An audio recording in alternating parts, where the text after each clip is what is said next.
So let's delve into the collective wisdom of the internet for 50 tips for collecting a Warhammer 40k army.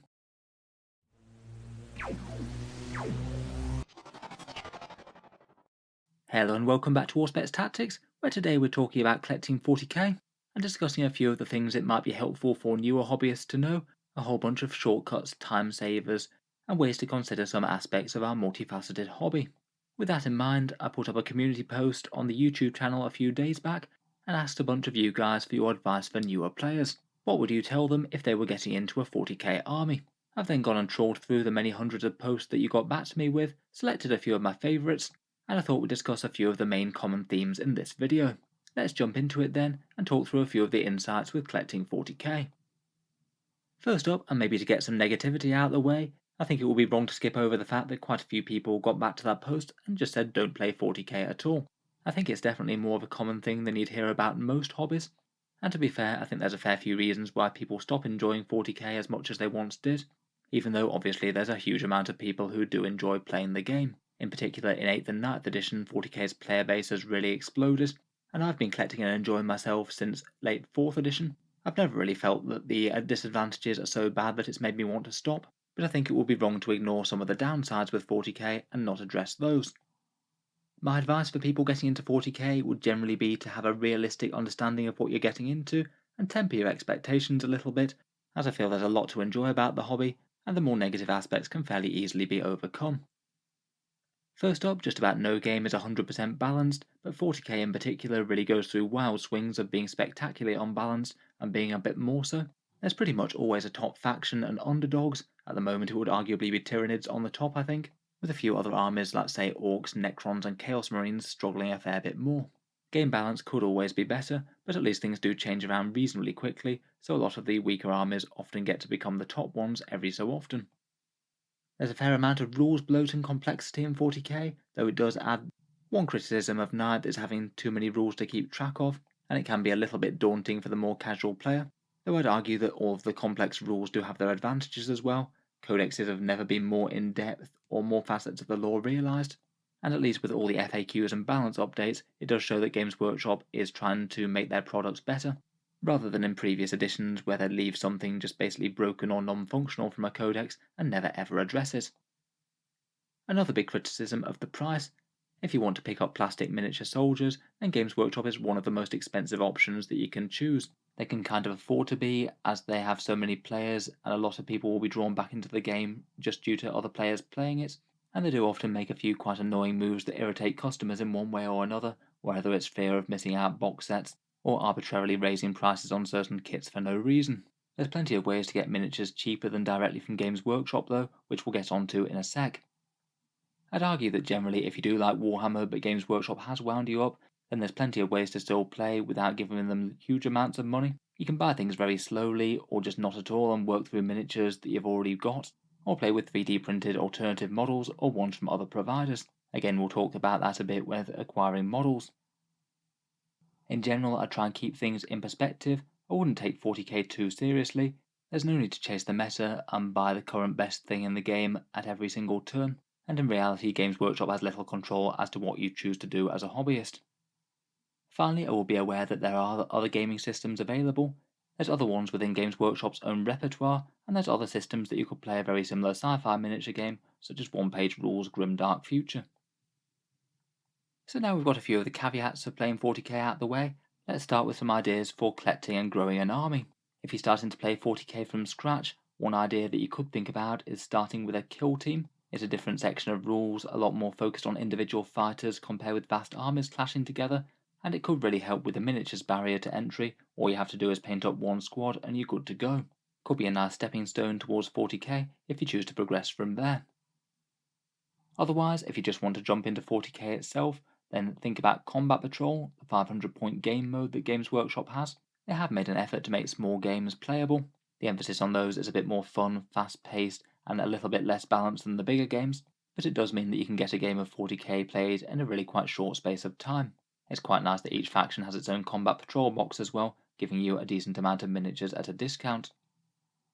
If you're looking to look at rules and things, there's a few different ways that you can access them in addition to Games Workshop's codexes, which often go a bit out of date with FAQs and things. Warhampedia is an unofficial site that collates a whole load of game rules. It's very reliable for finding out points, costs, and stats for armies. The Battlescribe app is one of the main ways that people choose to build army lists these days, and can make the list building process a bit more intuitive. And Games Workshop's own 40k app can do a bit of both of these, referencing rules and rosters, but I would be aware that that has really quite a lot of bugs, and it can make it just a little bit of an unreliable source for getting the same things. I would say that it's quite a nice tool for looking up rules though in game. It has quite a nice search function. Next, there's rather a lot of 40k armies to choose from, and there's a few things that you can do when researching an army. I have made a few which faction to play videos over the years, and some of the factors that go into it are whether you like the looks of the miniatures, how much you like the lore, what kind of fun game mechanics they have, how powerful they are, and the price of the miniatures. In general, internet wisdom tends to be to mainly pick the army based on army lore or model looks. Committing to painting up a 40k army is really quite a big endeavour, and you're not going to be anywhere near as motivated to do so if the main reason that you're doing so is just literally to gain access to certain rules. Perhaps the main reason for this is that army strength vastly changes over time. In 9th edition, many armies have become the top army, then the bottom army, then the top army again. Games Workshop really does like to shake things up at a regular basis, so you can pretty much rely on the current strongest army not being that strong into the future. I would also bear in mind price. Typically the armies that tend to be a bit cheaper are the really elite ones with low model count. Things like Adeptus Custodes would be a good example, where high model count armies, particular ones with new sculpts, tend to be a bit more expensive. Perhaps some good examples of more costly factions to collect would be things like the Imperial Guard, Genestealer Cults, Admech, or Sisters of Battle. When you're deciding what faction to pick, I'd certainly look into the lore of the faction and the model range available. If you want to see them in action, there's plenty of battle reports put out on YouTube. All you have to do is search battle report in your given faction, and I'm sure you'll have a whole bunch of results. Another option, particularly if you're new to 40k in general, could be to ask for a demo game at a local shop. A lot of gaming stores have Facebook or other social media pages. I think in most places, if you just ask if you're looking for a demo game for 40k, you're quite likely to get at least someone take you up on that and be able to talk you through how to play. Can be a good way to get a feel for the game. Another way to try out armies and combos could be Tabletop Simulator. Again, very much unofficial and not endorsed by Games Workshop, but if you can be bothered to learn it, Tabletop Simulator is a Steam game with a bunch of mods for 40k. You could set up a game through Discord or with friends that you know, and perhaps try out an army that you had your eye on before you buy it.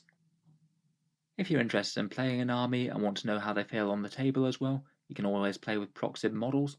Generally changing up a whole load of models can break immersion a little bit, but if you're playing with some like-minded people, that doesn't really matter too much, and having a game or two with some proxib models really can inform purchases. Finally, if you are finding yourself pretty set on one given faction, then buying and properly reading through a codex can be a good first purchase. There's a fair amount of lore, some nice glossy miniature galleries, and of course all the rules for each of the datasheets, and it's a bit easier to just intuitively leaf through the rules bit by bit if you've got an actual physical book in your hands. GW's codexes are a little on the pricey side, but at least they have fairly good resale value if you sell them before they actually change edition. Next up, as we touched on earlier, there's plenty of ways to acquire Games Workshop's models a lot cheaper, and depending on exactly what you're after, there's a lot of ways that you could assemble a very similar Warhammer army for half the cost or less than you might have bought straight from Games Workshop. Firstly, even within their own range, they of course have a fair few discount boxes available. Provided you're happy with the mix of the things in your faction's combat patrol box, that can be a pretty decent way to get anywhere between a 20 and 50% saving on the models.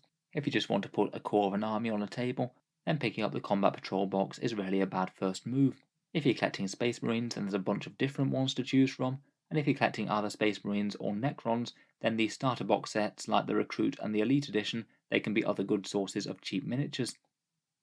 Otherwise, I'd be very aware of all the different ways that you can buy miniatures outside of Games Workshop. Firstly, and depending on where you are around the world, third-party retailers are a really nice source of discount. It's always perhaps a slightly surprising thing to newer players that for some reason the non-official shops sell Warhammer models significantly cheaper than Games Workshop does. The UK in particular is spectacularly well covered for these. There's of course the channel's affiliate Element Games, among many others such as Leodis Games or The Outpost. There's a crazy amount more that a simple Google search would show up as well. Element Games is linked down in the video description. That's the one where a small amount goes to help support Auspex Tactics if you buy anything through it, though it doesn't cost you any more if you buy something. In any case, if you want to collect models a bit cheaper, it's well worth finding out if there's any decent discount retailers in your country. Otherwise, I certainly wouldn't dismiss the eBay and second-hand market. Again, this will really vary a bit from country to country. Places like the UK and USA are very well covered. Things might be a little bit more variable, or you might be eating higher postage fees if you live elsewhere. If you're trying to do 40k on any sort of budget, second-hand miniatures can get you the real thing on the table. There might just be a little bit of quality variance as to what you actually wind up getting. You need to make sure that any pictures that you have are really quite well detailed, and for whatever purposes that you're using the models for, it's not too damaged or there isn't too much detail loss. There are plenty of decent tutorials for stripping paint out there though. Though if things are painted relatively thinly, it's not too bad just to paint over most of the time I've found. For certain, often slightly more niche of things, a lot of other companies make some fairly equivalent sculpts to Games Workshop's range. In particular, things that tend to be a bit more generic, like for example Imperial Guard, who are basically just normal humans with laser guns. It's kind of hard to patent that, so it leaves a lot of other companies open to make their own interpretations. Can be quite nice, say, for the Imperial Guard regiments that Games Workshop discontinues. In general, DW won't typically permit this inside their stores, but if you're not actually planning on playing in an actual Warhammer shop, then these could provide some interesting cost-saving alternatives, or potentially just some nice different sculpts. Finally, of course, and perhaps one of the hottest topics in getting models right now, is 3D printing. It's certainly on the rise, with a decent amount of hobbyists owning one. Even if you don't, or you're not a particular fan of learning how to handle resin safely, there's always the potential that you could ask favours from a friend who does have one, or there's plenty of online sellers that'll sell 3D printed parts, or print parts to demand. I found that a fair few of those operate through Etsy, though there's all sorts of different communities out there on the web. Plenty of creators have their own Patreon pages or subscription services that get you a whole bunch of new sculpts each month. 3D printed parts and customised bits can be quite good for model aesthetics, and even entire 3D printed armies are fairly widely accepted at tournaments these days. It can definitely be a fun option for getting a lookalike counts as on the cheap. As well as just getting a whole bunch of stuff a bit cheaper, I think there's certainly ways of making smarter and dumber purchases throughout 40k. It can be quite possible to spend a whole lot of money without really getting anywhere too near your goal. If what you do want is a functional 40k army that you can play some fairly big games with, in general it is going to be better to try and focus on that one army, and not just butterfly around between different forces and just getting the things that you like most each month. Of course, there's absolutely nothing wrong with that. If you enjoy painting up a whole load of different squads, definitely adds a bit more variety and other challenges for painting.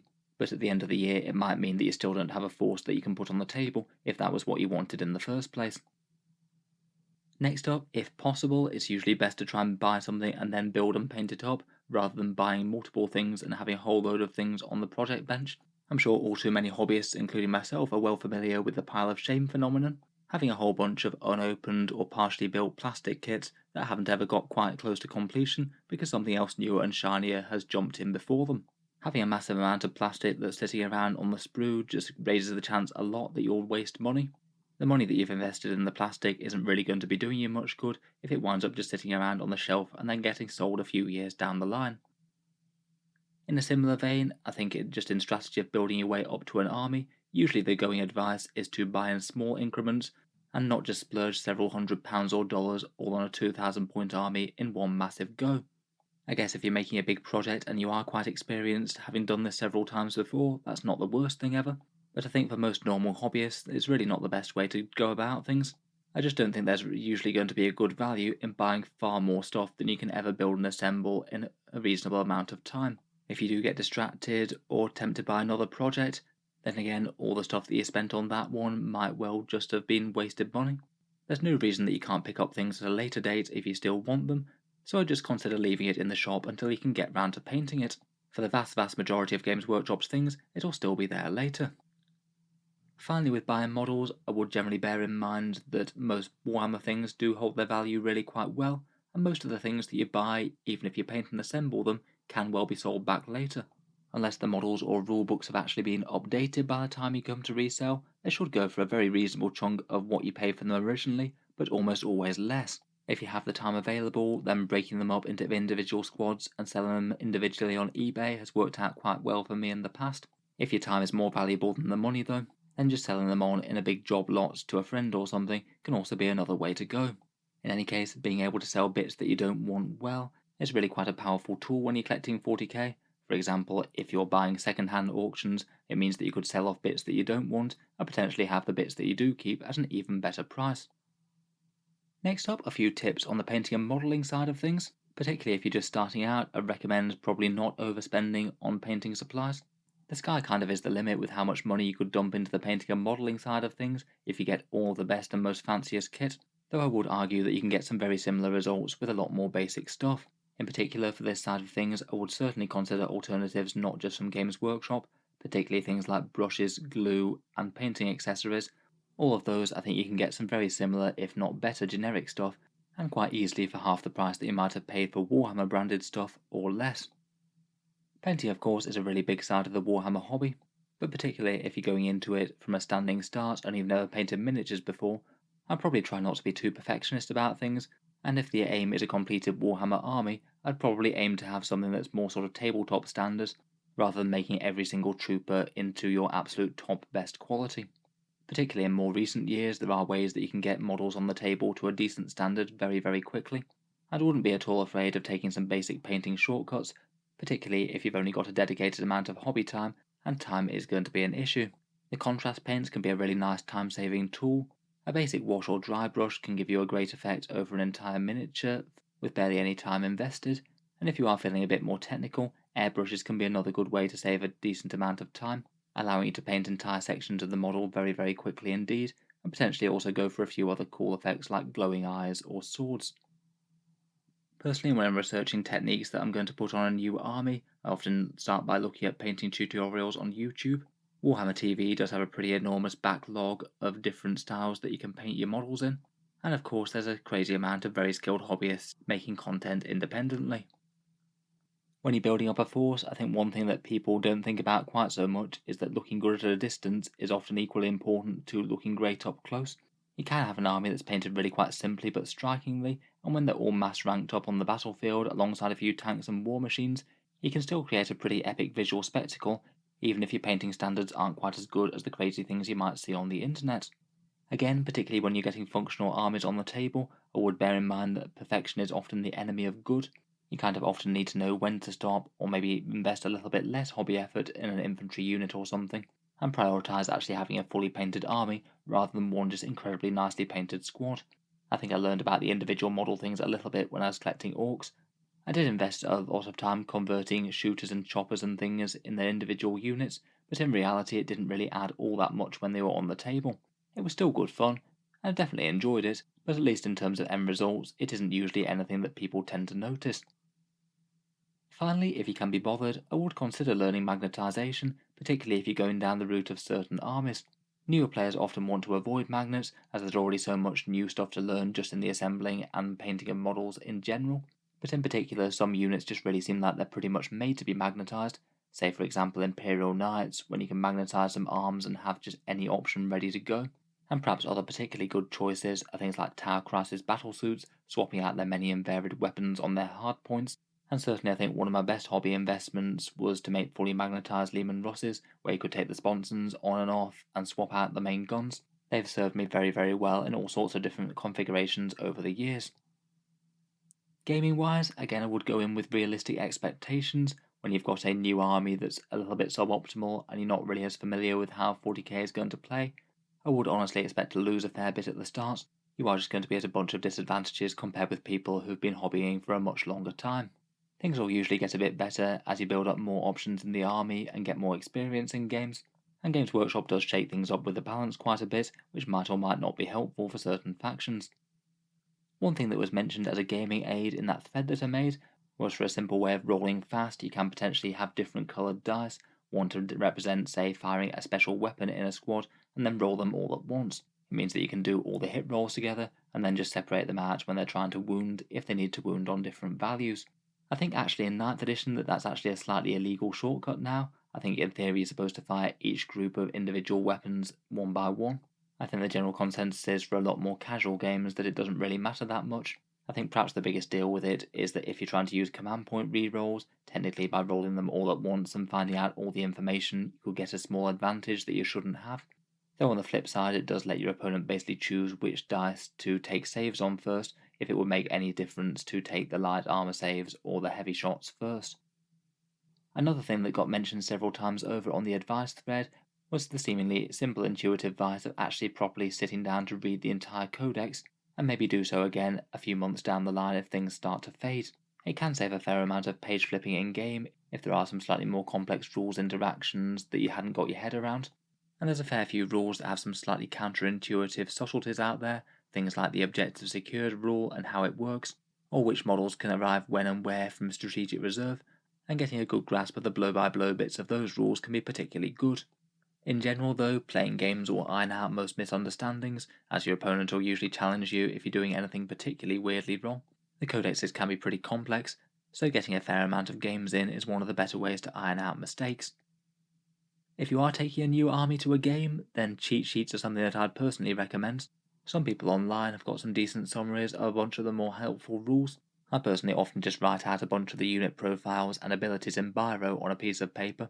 I feel like making the thing in the first place sort of cements it in your mind, and then in game it can be a really easy way just to check one of your unit stats if you need to. And I often make a short list of things that I need to think about either in the command phase or the start of the battle round to make sure I don't miss any rules that I need to declare. If that fails, it's certainly good to have the codex on hand, but again that can certainly save a fair amount of time and trying to find exact pages. Finally, for practicalities of gaming, just for rolling dice quickly and efficiently, people often recommend having slightly smaller dice than the bigger clunky ones that Games Workshop had, though I do admit that they are quite nice feeling in your hand. Having a little tray or something to roll dice into can also speed things up a bit too, and mean that you're not having them land at awkward angles on scenery and stuff, and getting cocked dice.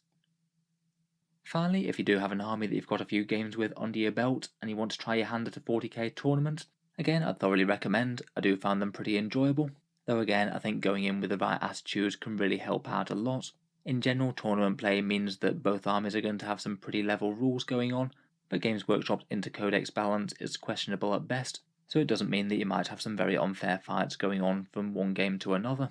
In general though, I do quite like the way that they work out, is that once you've played through a few rounds of a tournament, typically the later games in the event will usually be against someone kind of your skill level. Say if you manage to win 2 games and lose 2 games, you'll typically be paired against someone who's done the same, and if you just lost all your games, then again you'll be playing against someone who's had a similar misfortune. If you are going to a competitive event as opposed to something a bit more narrative, I would expect everyone to bring the cheesiest things that they have for their army. If there's some slight horror stories of OP rules that you can get in certain codexes, expect them to be present in abundance. Compared with more casual games, it's the time when you can absolutely bring your strongest stuff and not feel at all bad about it. It's not what absolutely everyone enjoys, but I do quite like just smashing the strongest stuff against each other, seeing what wins. And even playing ridiculously powerful armies with something that's a bit more tame can be its own sort of challenge. Scraping out a victory, or just getting a fair amount of tournament points with something unlikely, can be its own victory in itself. I do quite like the way that tournaments often recognise best in faction type prizes, particularly at bigger events. You can often get just as much kudos for being, say, the top player of a really quite niche army or one that's not that great at the game, and it can often be a lot more impressive than finishing podium places with something that's just flat out stronger than a lot of other things. In any case, I've rarely had a particularly bad time at a tournament. It's really quite a nice way of getting a whole bunch of games in a really quite concentrated time. You get to meet a whole bunch of people, see new armies, and I usually find them good fun whether or not it's leading things to glory or finishing at a very mediocre position in the mid or lower tables. So anyway, we'll leave that there. Hopefully that's provided at least a few things to think about when collecting and playing 40k. I know a whole bunch of these are a bit subjective, and I look forward to hearing your thoughts and ideas down in the comments, or if there's anything else that I might have included. If you've enjoyed the video, feel free to subscribe to Auspex Tactics, where I'll certainly keep these videos coming pretty regularly, with new ones out just about every day. Finally, if you have been enjoying all the stuff on the channel, I would just like to mention that Auspex Tactics does have a Patreon page, and you can find that down in the video description. Channel patrons do get a fair few advantages, seeing certain videos early, regular votes to see what sort of things happen next on the channel, and automatic entry into the regular prize giveaways with the chance to win some really big model kits each month. If any of that sounds good to you, or you'd just like to help support, then the link is down in the video description. In any case, a massive thank you for listening, and I'll hope to see you guys next time.